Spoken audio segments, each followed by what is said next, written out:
Good morning, Amy Barney here. Welcome, welcome. All right, I just finished reading the great book. It's The Power of Positive Thinking. It's very short. I actually listened to it twice, back to back, because it had so many great tips of things that you can do to change your thinking and to achieve the success you want in life. And what I really like about it is it focuses on spiritual healing and spiritual words and scriptures from the New Testament, faith-filled scriptures to help you to achieve what you want. There's so many great stories in the book. Welcome, welcome, of people who use these things to create the success and overcome the blocks that they had in life. And so I just jotted down a few things. It's not anything new per se, but I love just the ideas and the tips that were given since I've been working a lot on my thoughts. All right, so here's a couple suggestions that I wrote down that I'm actually using for myself in the morning. Before getting out of bed, say 5 times, I believe. All right. So this is, you want to create success in life. You want to overcome something. So these are the things you do to prepare your mind. So in the morning, before you get out of bed, I believe, I believe, I believe.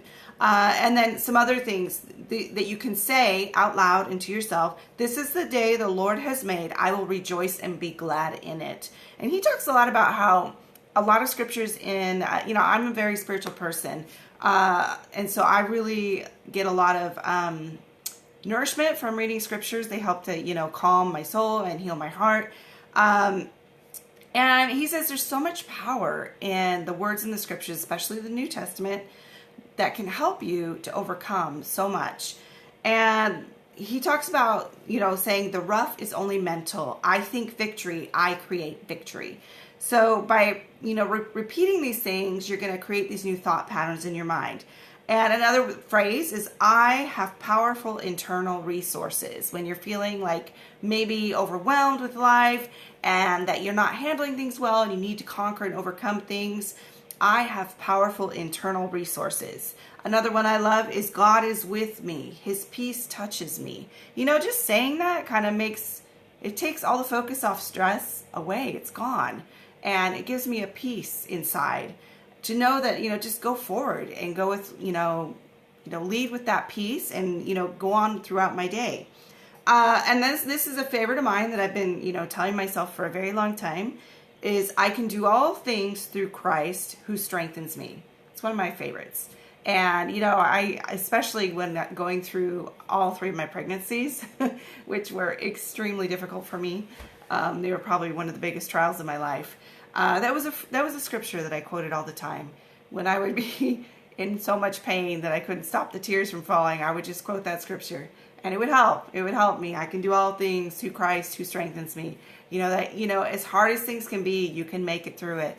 And all right. So another tip is to spend 15 minutes in absolute silence. This is something I struggle with because there's always noise around here.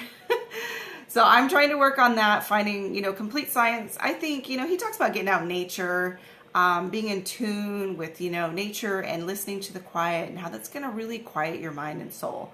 If you're really struggling with a lot of stress in your life and really need help changing the direction of where you're going, try and find 15 minutes of silence a day or get out in nature. Use such words, he says, as tranquility. Just saying tranquility kind of brings about a calm. And so focusing on the words you say, he talks about when we're angry, when we start to get really upset, our words change. If you can focus on saying different words, tranquility, and also the way that you are with your body, like when we start to get angry or we get tense, relax and go limp, when you're trying to calm yourself. All right, so let's see. Let me go to the next here. So to obtain emotional control, practice daily, think calmly, pray, meditate, read the scriptures. Another thing I like, because I get nervous, I have a lot of anxiety sometimes, and he says to say this, I now relinquish nervous excitement. It is flowing from me now. I am at peace. Just to repeat it every morning. Or whenever you're feeling nervous, I now relinquish nervous excitement. It is flowing from me now. I am at peace. And, as you say these, and the more you say them and you bring them into your life, the more peace you're going to have. And, a cool study he talked about where there was like over 150 people that lived to be 100 years old or older. And they had 7 things in common. And, it fascinated me. So number 1, they kept busy. So these people obviously must be happy, right? Number 2, they did everything in moderation. Number 3, they ate lightly and simply. Number 4, they got a great deal of fun out of life. Number 5, they were early to bed and early to rise. Number 6, they were free from worry and fear, and especially the fear of death. And number 7, they had serene minds and faith in God. I thought that was interesting. So those are, some things. That's from a group of 150 people that all lived to be over 100. So, I mean, you could just, I just was looking over that and thinking about that and the different things I could change in my life to not only, everybody wants to live longer, but you want to live a good life. You want to be happy. You don't want to be filled with stress and anxiety your whole life.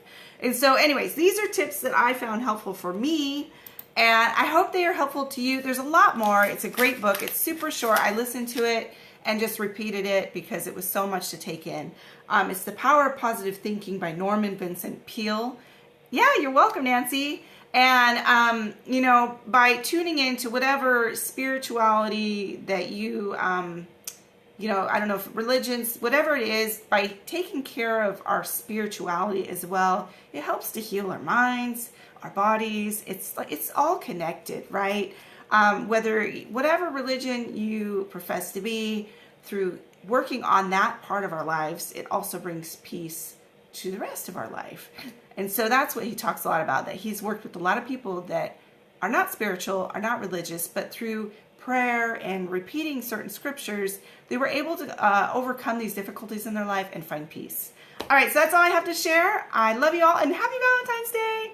And I will see you all. I am flying very early tomorrow, so I may not be live, but I will catch you all next week.